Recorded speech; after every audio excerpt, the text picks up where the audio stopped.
Hello everybody, welcome to judycentral.com online classes for law exams. So today on your strong request, I am doing a session on Prevention of Corruption Act 1988 for preparation of your upcoming UPSC CBI Public Prosecutor exam. So before starting this session, like always, I would request all of you to kindly like, share and subscribe to the channel if you do not want to miss any such updates. So this act is very short and I will be dealing the entire act in the same session. So be with me, stay till the end and follow my words, and if you have any suggestion, comments, doubts, you can comment the same in the comment section below. So I would be explaining the entire act in a simple way and try to grab my words. So let us start. So first I would give a brief description of this act, about what the act is about. So this act is known as Prevention of Corruption Act 1988 and there are total number of 5 chapters, total number of 30 sections are there, 31 being repealed. So let us start with the object of the act. So first of all, the Prevention of Corruption Act 1988 came into force on 9th of September 1988, and let us read the object first. Object is very important for any act because questions are framed from the act also, from the object also. An act to consolidate and amend the law relating to the prevention of corruption and for matters connected therewith. Then comes the definition part. First we will start with public duty. What do we mean by public duty? So I am only describing the important sections to you and also the important part. So in case if you want to read the act in detail, you may do so by pausing the video. So first of all, it extends to the whole of India except the state of Jammu and Kashmir, and it applies also to all citizens of India outside India. So this one is very important in the short title and extension. It also applies to all citizens of India outside India. So remember this point. Then comes definition. 2 clause B deals with public duty. Public duty means a duty in the discharge of which the state, the public or the community at large has an interest. So public duty means in which the state, the public or the community has at large has an interest. Then comes the definition of public servant. 2 clause C means, so this definition is very important as the questions were asked from this part previously. So any person in the service or pay of the government or remunerated by the government by fees or commission for the performance of any public duty. So that person could be any person in the service or pay of the government or remunerated by the government. So this one is important. Then any person in the service or pay of a local authority. Then comes any person in the service or pay of a corporation established by or under a central, provincial or state act, or an authority or a body owned or controlled or aided by the government or a government company as defined in section 617 of the Companies Act. Under section 617 of Companies Act, government company has been defined. Then also remember the subsection. Then clause 4, any judge. 5, any person authorized by the court to perform any duty. Then comes 6, subsection 6, any arbitrator or other person to whom any cause or matter has been referred for decision. Then comes clause subsection 7, any person who holds an office by virtue of which he is empowered to prepare, publish, maintain or revise an electoral roll or to conduct an election or part of an election. This one is also important. And the most important subsection is subsection 8, any person who holds an office by virtue of which he is authorized or required to perform any public duty. So these are the kinds of persons which are not defined here.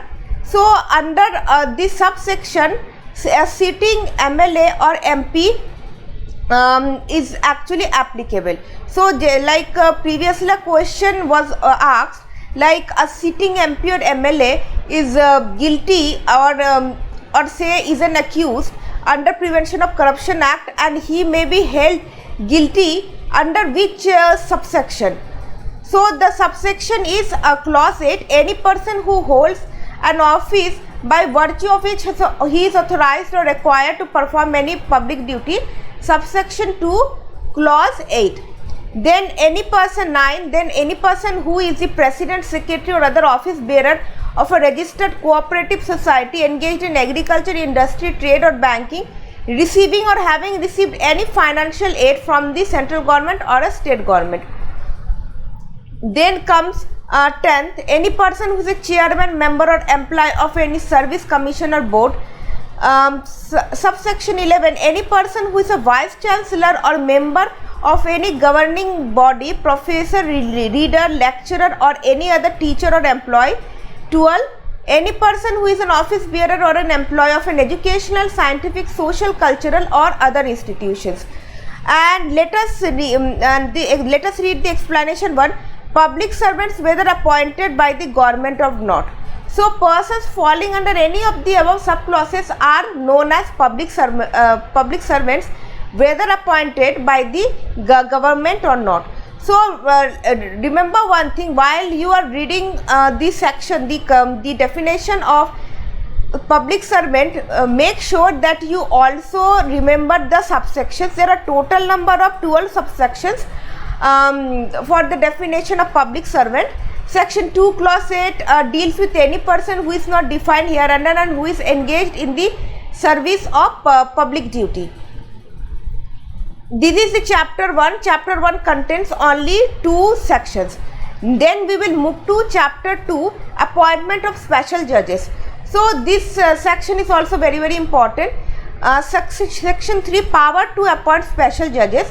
The central government or the state government may by notification in the official gazette appoint as many judges as may be necessary for such area or areas or for such case or group of cases as may be specified in the notification to try the following offences, namely. So a special judge is appointed by the central government or the state government. So let us read what are the offences. Subsection A,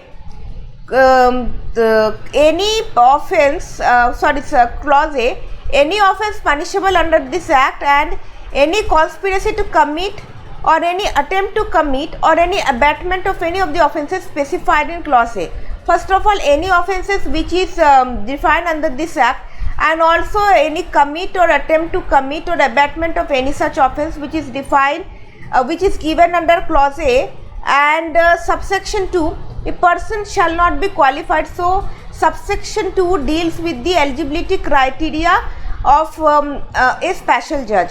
So a person shall not be qualified for appointment as a special judge under this act unless he is or has been a judge or an additional session judge or an assistant session judge under the Code of Criminal Procedure. So he should be a judge or had been a judge at least in the rank of session judge, additional session judge or assistant session judge. Then 4, cases triable by special judges. So you may read this section by your own. Then we will move to section 5, procedure and powers of a special judge. This is important. A special judge may take cognizance of offences without the accused being committed to him for trial, and in trying the accused person shall follow the procedure prescribed by the CRPC for the trial of warrant cases by magistrate. So a procedure before a special judge is equivalent to the warrant cases triable by a magistrate, and it may take cognizance of offences without the accused being committed to him for trial. That means commitment of the case is not necessary. He may directly take the cognizance of the accused. Then comes even a special judge has a power to tender a pardon to such person on the condition of his making a full and true disclosure of the whole circumstances within his knowledge relating to the offence and to every other person concerned, whether as a principal or abettor. So the special judge also has the power of pardoning the accused or upon his true disclosure of the crime, again, whether he is a abettor or the principal. So the next is the court of the special judge shall be deemed to be a court of session, and the person conducting a prosecution before a special judge shall be deemed to be a public prosecutor. So in this case, the court of the special judge is known as court of session, and the person who is conducting the prosecution is known as public prosecutor. Then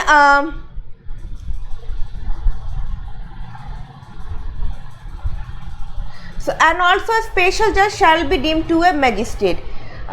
In these cases, in particular and without prejudice to the generality of the provisions contained in subsection 3 of 326(4) shall so far as may be applicable apply to the proceedings before a special judge.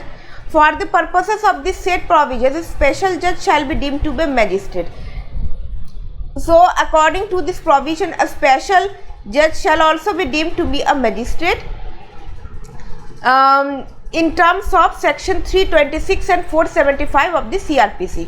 Then power to try summarily, section 6. So there are few cases in which the special judge has the power to try the offence in a like a summary trial. So let us read. Where a special judge tries any offence specified in subsection 1 of section 3 alleged to have been committed by a public servant in relation to the contravention of any special order referred to in subsection 1 of section 12A of the Essential Commodities Act 1955 or of an order referred to in clause A of subsection 2 of that section, then notwithstanding anything contained in clause 1 of section 5 by this act or section 260 of the Code of Criminal Procedure, the special judge shall try the offence in a summary way, and the provisions of section 262 to 265 of the code shall apply as far as may be to such trial. So let us see, according in terms of section 5, which states procedure and powers of special judges, in which it is said that a special judge has the power to try the offence as a warrant cases, but section 6 is actually an exception in under the crime which has been committed under subsection 1 of 12A of the Essential Commodities Act and clause A of subsection 2 of that act. Only in those cases the special judge has the power to try the offence summarily, and the provisions of 262 to 65 of the CRPC shall apply. Section 262 to 265 of CRPC deals with procedure as to summary trial. Then then this is chapter 3. So let us revise. In chapter number 2, there are section 3 which deals with power to appoint special judges, 4 cases triable by special judges, then 5 procedure of special judge, 3 remember power to appoint special judges. This question already a question has been asked that who has the power to appoint special judges. It is both, it can be the central government or the state government. Then 5 procedure and powers of special judges, 6 deals with power to try summarily. There are only 3 sections. Then we are moving to chapter 3, which is very important, offences and penalties. So mostly the exam is focused on this chapter. More questions are framed from this chapter only. Offences is a very important part in terms of your CBI exam also, and in the terms of prosecuting and accused also. So this chapter is very important from practice side as well as from preparation side. Question section 7, public servant taking gratification other than legal remuneration in respect of an official act.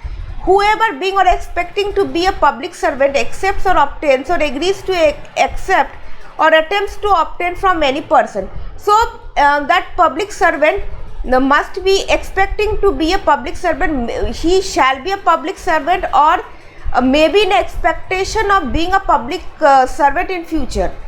So not a person who is not expecting to be a public servant, only a person is expecting to be a public servant accepts or obtains or agrees to accept or attempts to obtain from any person for himself or for any other person any gratification whatever other than legal remuneration. So it shall be other than legal remuneration as a motive or reward for doing or forbearing to do any official act, or for showing or forbearing to show in the exercise of his official functions favor or disfavor to any person, or for rendering or attempting to render any service or disservice to any person with the central government or any state government.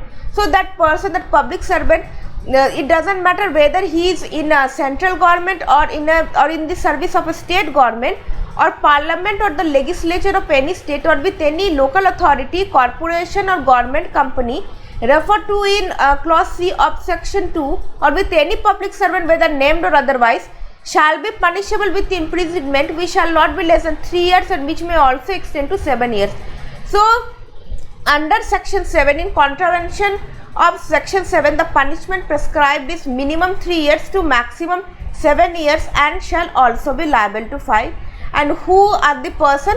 He shall be a person who is a public servant or who is expecting to be a public servant, and whether he agrees or accept or attempts to obtain from any person for himself or any other person any gratification other than legal remuneration. So we will see what does the mean gratification means. Explanation: expecting to be a public servant.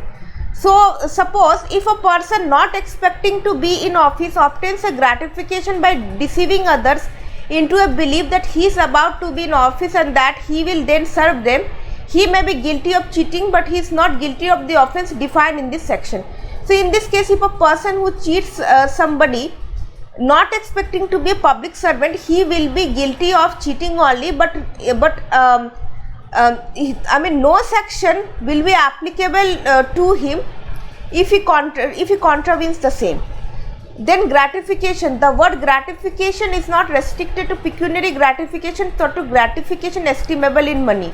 So word gratification is actually not restricted to pecuniary gratification or which can be estimable in money. It can be anything. It can be a immovable property also.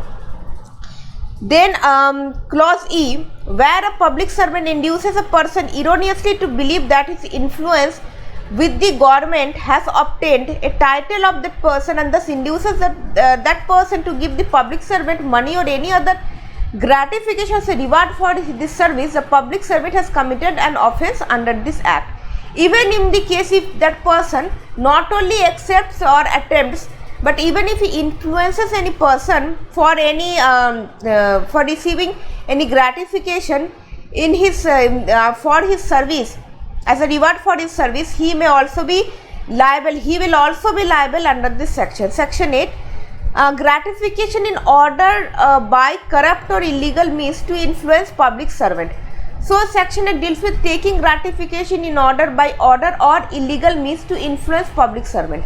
So if somebody takes any gratification to influence any public servant, that person is also liable. So that person can be whoever accepts or obtains or agrees to accept or attempts to obtain from any person for himself or for any other person any gratification, whether as a motive for reward for inducing by corrupt or illegal means any public servant, whether named or otherwise. And you know the rest of the, you can read the rest of the section by pausing this video to forbear or to do any official act. So in this case, that person shall be liable for imprisonment to a maximum of 7 years and the minimum is 3 years, and shall also be liable to fine. 9. Section 9, taking gratification for exercise of personal influence with public servants. So 7, 8, 9, the language of 7 is clear, but 8 and 9 are actually overlapping. These meanings of the sentences are actually overlapping to each other. 9 deals with gratification for exercise of personal influence with the public servant. So 8 deals with taking gratification in order by corrupt or illegal means to influence public servant, and 9 deals with taking gratification for exercise of personal influence with public servant. So both are the different. It is to influence public servant, section 8 deals with, and 9 is for exercise of personal influence with the public servant. So in this case also, that person shall be liable, and that person can be anybody, whoever. We shall not be less than 3 years, which may extend to 7 years, and shall also be liable with fine. Then 10, very important. Punishment for abatement by public servant of offences defined in section 8 or 9. So under section 8 and 9, we have seen that person is actually influencing, that person is actually having an influence over the public servant. But under section 10, it has been given that even abatement of such conduct is also punishable. Punishment for abatement by public servant of offence defined in section 8 or 9. So this abatement must be done by the public servant.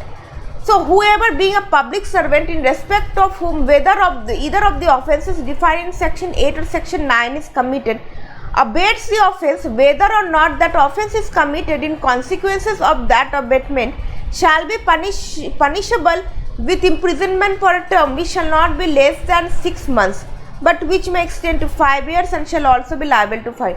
So under section 8 and 9, the person was anybody, but under section 10, that person is actually the public servant himself, and he is abating the offences described under section 8 and section 9. And even the abatement, this means that it is not necessary that a crime has been committed consequence of the abatement. Only an attempt is enough for making him liable, and he will be punishable for 6 months, which may extend to 5 years, and shall also be liable to fine. Section 11, public servant obtaining valuable thing without consideration from person concerned in proceeding or business transacted by such public servant. This section is also very important, because in the previous year paper this question has been asked in the CBI exam. So public servant obtaining valuable thing without consideration. So let us read. Whoever being a public servant accepts or obtains or agrees to accept or attempts to obtain for himself or for any other person, or for him, that means he may accept it for himself or for other person, any valuable thing without consideration. So he is actually obtaining any valuable thing without consideration or for a consideration which he knows to be inadequate from any person whom he knows to have been or to be likely to be concerned in any proceeding or business transacted or about to be transacted by such public servant. That means whether it is any concern to any business or any business proceedings or about to be transacted by the public servant, or having any connection with the official function of himself or of any public servant. That means official functions of his office or of any other public servant office to whom he is subordinate, or from any person whom he knows to be interested in or related to the person so concerned.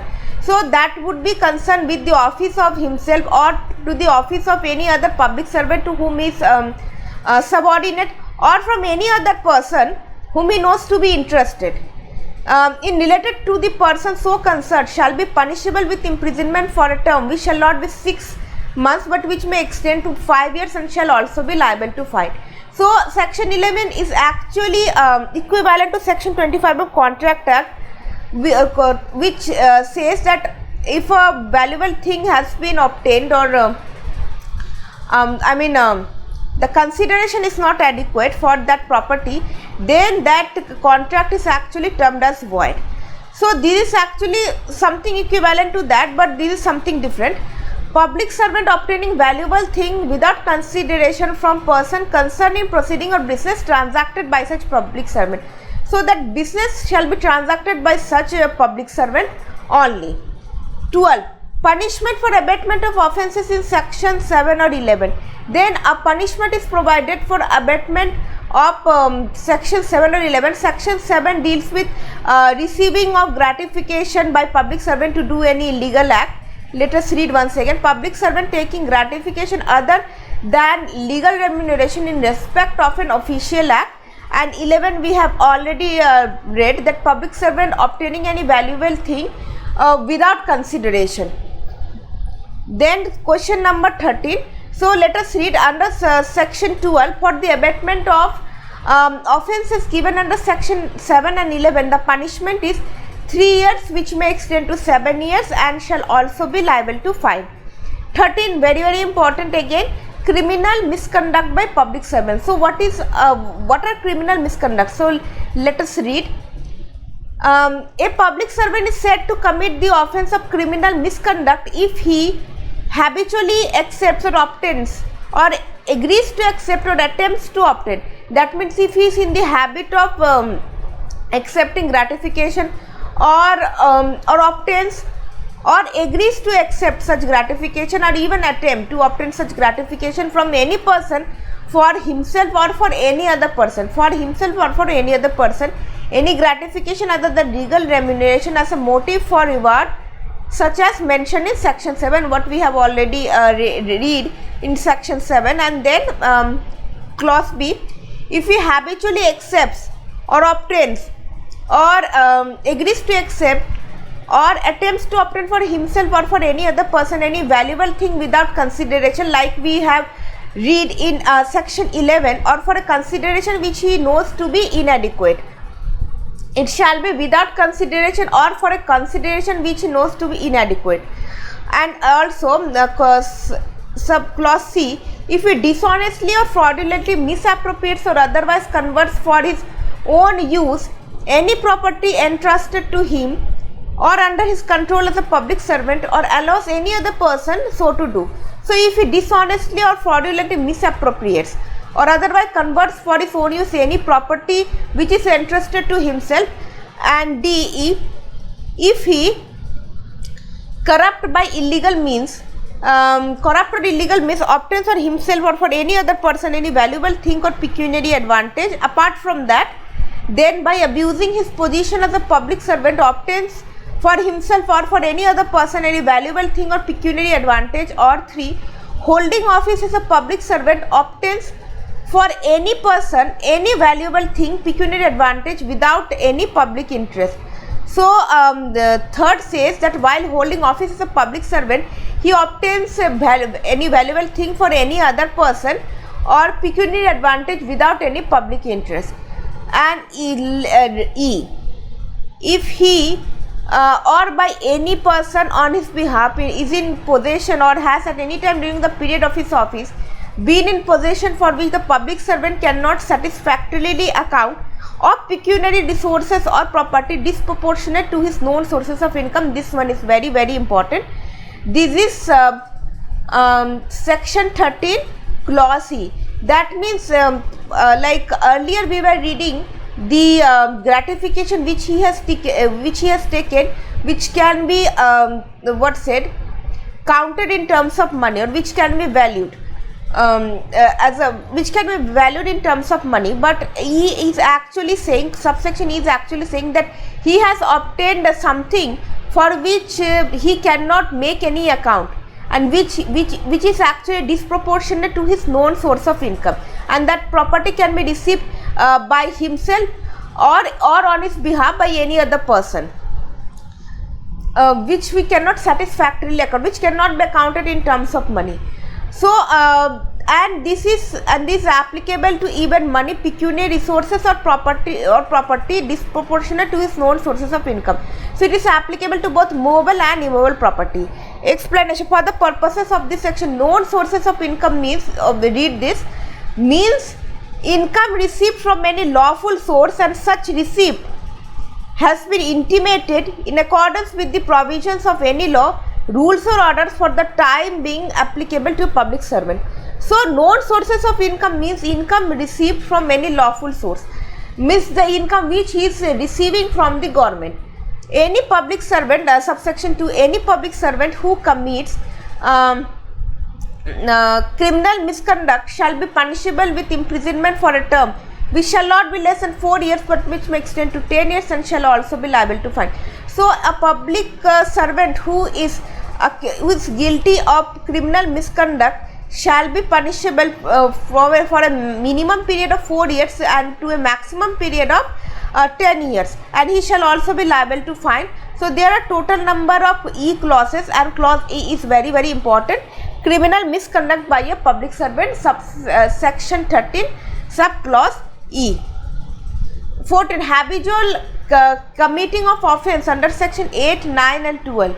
So whoever habitually commits an offence punishable under section 8 or 9 and offence punishable under section 12, which is criminal misconduct, he shall be punishable with imprisonment for a term which shall not be less than 5 years but which may extend to 10 years and shall also be liable to fine. And 15 deals with punishment for attempt. You can read this by your own. Whoever attempts to commit an offence referred to in clause C or clause D of subsection 1 of section 13 shall be punishable with imprisonment for a term which shall not be less than 2 years but which may also extend to fine. So it is saying clause C or clause D of subsection 1 of section 13. So let us criminal misconduct, clause D, clause C and clause D. So clause D we have already read, and clause C also, if he dishonestly, fraudulently misappropriates or otherwise converts for his own use a property which is entrusted to him. 16. Matters to be taken into consideration for fixing fine. So how the fine shall be fixed by the special judge, section 16 deals with. So so where a sentence of fine is imposed under subsection 2 of section 13 or section 14, which says habitual committance of offences, the court in fixing the amount of the fine shall take into consideration the amount of the value of the property. So before fixing the fine, he has to take account the property and also the amount which is in consideration. So section 70. Now let us revise chapter number 3. So chapter number 3, first of all, chapter number 3 deals with offences and penalties. Section 7, very important, public servant taking gratification other than legal remuneration in respect of his official act. Then comes 8, taking gratification in order by corrupt or illegal means to influence public servant. 9 deals with taking gratification for exercise of personal influence. For exercise of personal influence with the public servant. And then comes 10, punishment for abatement by public servant of offences defined in section 8 or 11, 8 or 9. So section 10 provides for abatement of offences defined under section 8 or 9.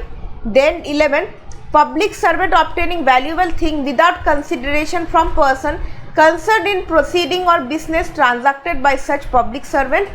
Then 12, punishment for abatement of offences defined in section 7 or 11. So again abatement of offences defined in section 7 and section 11. Then 13, criminal misconduct by a public servant. Then comes 14, habitual committing of an offence under section 8, 9 and 12. Then 15 deals with punishment of punishment for attempt, which is given under section 13, subclause C and subclause D. And 16, matters to be taken into consideration for fixing of fine. Then comes chapter for investigation into cases under the Acts. Even this chapter is also very important. Persons authorized to investigate. So let us read. Notwithstanding anything contained in the Code of Criminal Procedure, no police officer below the rank subclause A in the case of a Delhi Special Police Establishment Act of an Inspector of Police. So the person who shall be investigating the offences shall not be below the rank of an Inspector of a Police if he is employed under Delhi Special Police Establishment Act.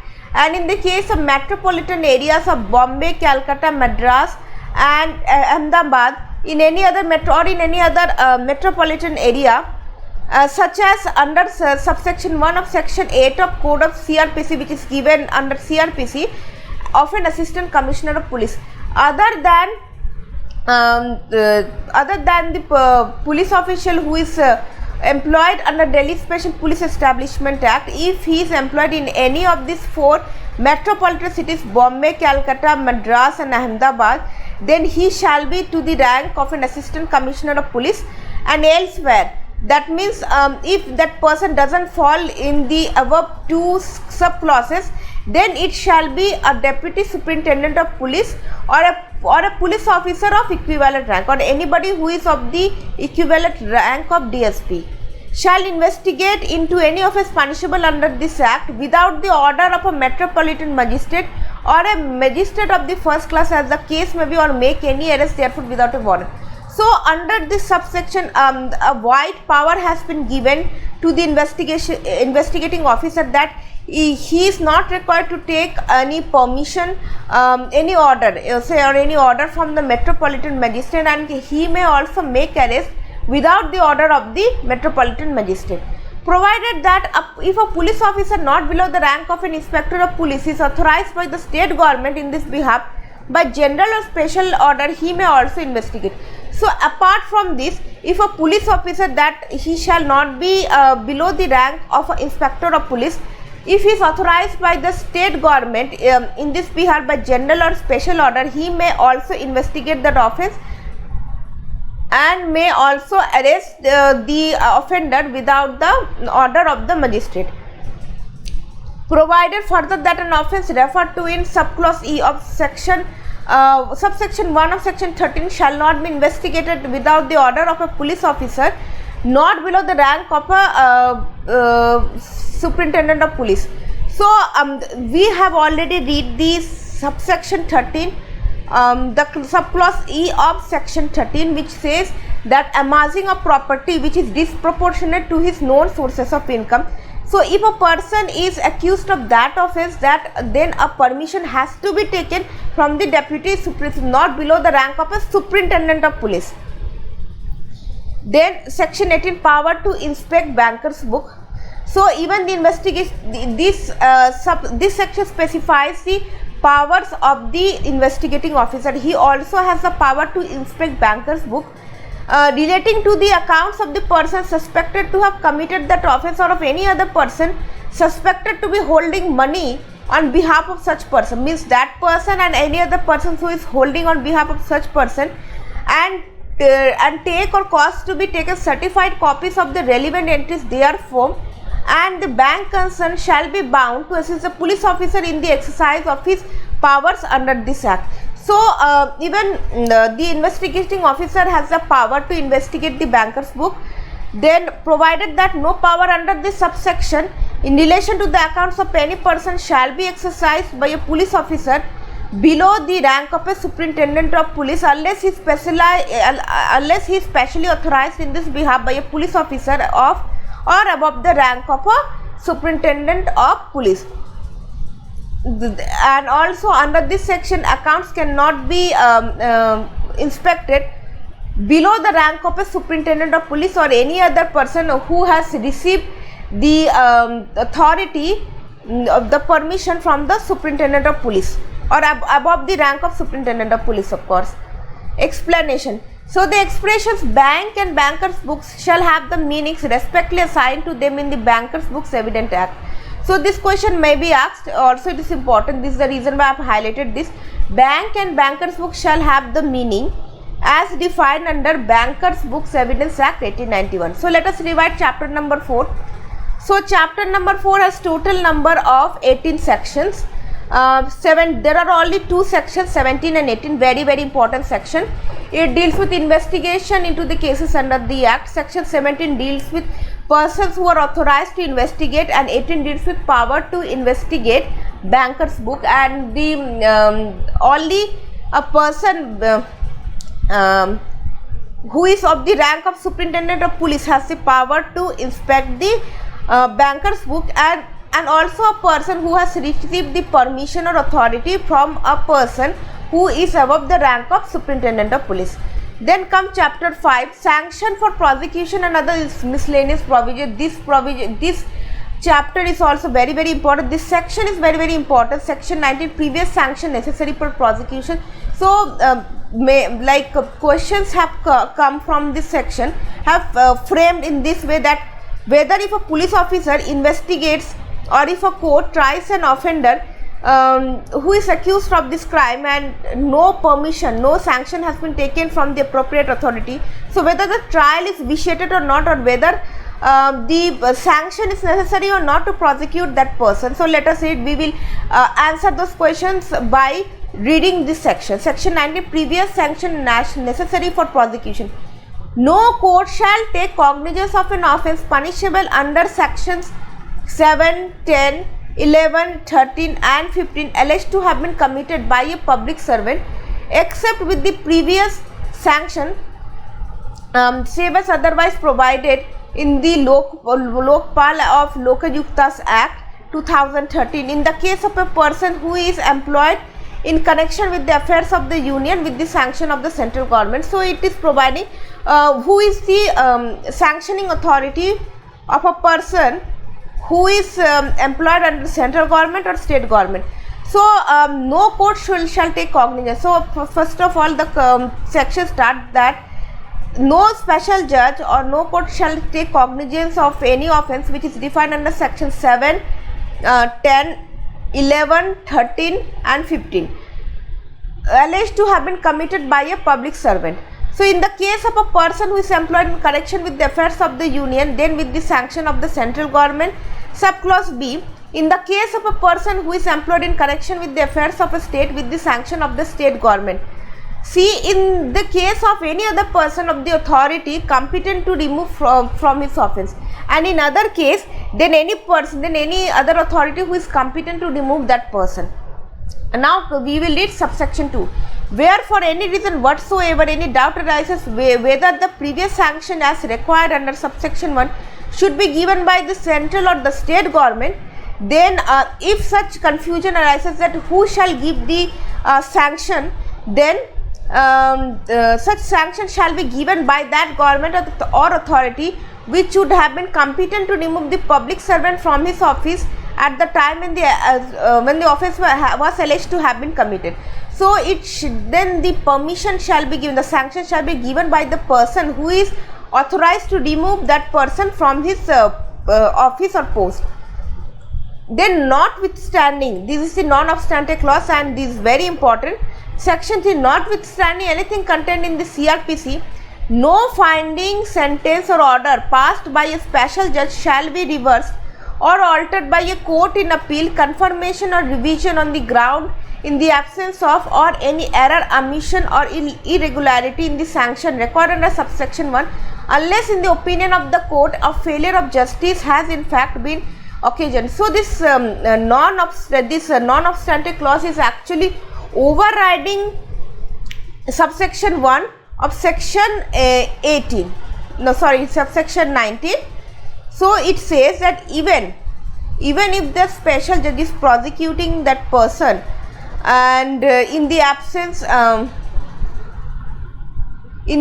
of the sanction as required under subsection 1, then that decision or sentence or order shall not be taken as an irregularity unless it is shown that a failure of justice has been occasioned thereby. So it has to be shown that whether the sanction has been taken or not, this is not the sole criteria of prosecuting a person or for sentencing a person, but it has to be shown that yes, some justice has been, there is a failure of justice in to the prejudice of the person. Then only it will be taken that then only that sentence or the judgment or the order shall be reversed or altered by the court. Clause B, no court shall stay the proceedings under this act on the ground of any error, omission or irregularity in the sanction granted by the authority, unless it is satisfied that such error, omission or irregularity has resulted in a failure of justice. Also, even if a person has been prosecuted or is being prosecuted without the sanction which is mandatory to be taken under subsection 1, even in those cases the proceeding couldn't be stayed unless it is shown that there has been a failure of justice. See, no court shall stay the proceedings under this act or any other ground, and no court shall take exercise the powers of revision in relation to any interlocutory order passed in any enquiry, trial, appeal or other proceedings. Also, if any interlocutory has been passed in such proceedings, then revision of application couldn't be accepted or couldn't be made if it is yes, even if, and also it says it actually is prohibiting any appeal as to the interlocutory order passed in the trial on any inquiry, trial or appeal or other proceedings. Subsection 4, the court shall have regard to the fact whether the objection could and should have been raised at an early stage in the proceedings. So, in determining whether the absence of or any error, omission or irregularity in such sanction has occasioned or resulted in failure of justice, the court shall have regard to the fact whether the objection could and should have been raised at any early stage in the proceedings. So, when shall court entertain such plea that a failure of justice has been done, and in considering the same, the court will first look into this consideration whether the facts which are alleging now, or whether the irregularities or omission, the grounds of which is taking, which has been taken at this stage, shall be taken at the initial stage or not. So, this shall be the basis of the consideration to take whether any failure of justice has been done to the accused or not.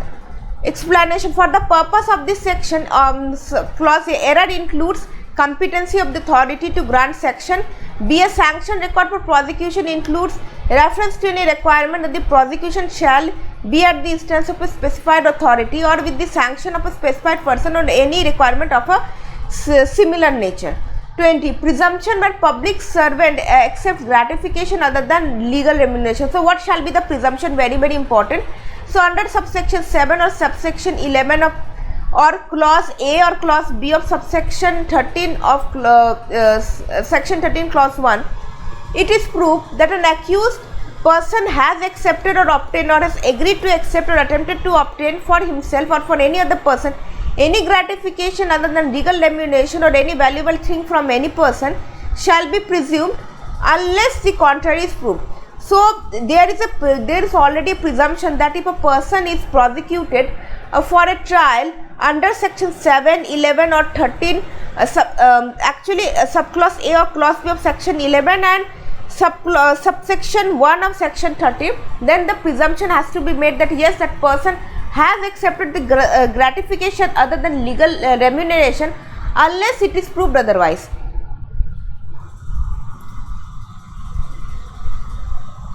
Then we'll move to section 21, accused person to be competent person. Any person charged with an offence punishable under this act shall be a competent witness for the defence and may give evidence on oath in disproof of the charges made against him or any person charged together with him at the same trial. So, like section 315 of CRPC, section 21 of Prevention of Corruption Act also provides that the accused person is a competent witness against which he is charged of the crime or any other person along with him he is charged, and that can be given and he may give that evidence on oath, and it may be given only when he shall not be called as a competent, he shall not be called as a witness except at his own request. So, he have to make a request and his failure to give evidence shall not be made the subject of any comment by the prosecution, and if he fails to provide any such evidence that doesn't attract any comment from the prosecution side, that means that doesn't attract any proof of his guilt from the prosecution side. Then comes subclause 2, he has personally or by his pleader. Then it takes, and you can read by yourself, it talks about the character of that person, like what shall be the presumption for the character of that person and what part of it shall be taken in the trial. 22 deals with the Code of Criminal Procedure 1973 to apply to certain modifications. Then comes 23, particulars in a charge in relation to an offence under section 13 clause 1 and subclause C. So, first of all, particulars in a charge in relation to an offence. So under section 23, the special judge has the power to frame charges in relation to an offence under section 13 subsection 1 of clause C, provided that the time between the first and the last of such date shall not exceed 1 year. Let us read. Notwithstanding anything contained in the CRPC, when an accused is charged with an offence under clause C of subsection 1 of section 13, it shall be sufficient to describe in the charge the property in respect for which the offence is alleged to have been committed and the dates between which the offence is alleged to have been committed, without specifying particular items or exact dates, and the charge so framed shall be deemed to be charge of one offence within the meaning of section 290 of CRPC. So it talks about the framing of the charges of which the person is charged, of the person is accused under section 13 of subsection 1 of subclause C, and the period between the offences, like in the charge generally the judge described the period of the offences when it was committed. So the first and the last, the period between the first and the last offences, that gap shall not be more than 1 year. 24. Statement by bribe giver not to subject him to prosecution. So in case if a statement has been given by a bribe giver, so he is not liable to be prosecuted under this act. Shall not subject such person to prosecution under section 12. So that means that person shall not be charged as a criminal misconduct, shall not be taken as a criminal misconduct. That offence shall not be taken as a criminal misconduct under section 12. 25. Military, naval and air force or other law not to be affected.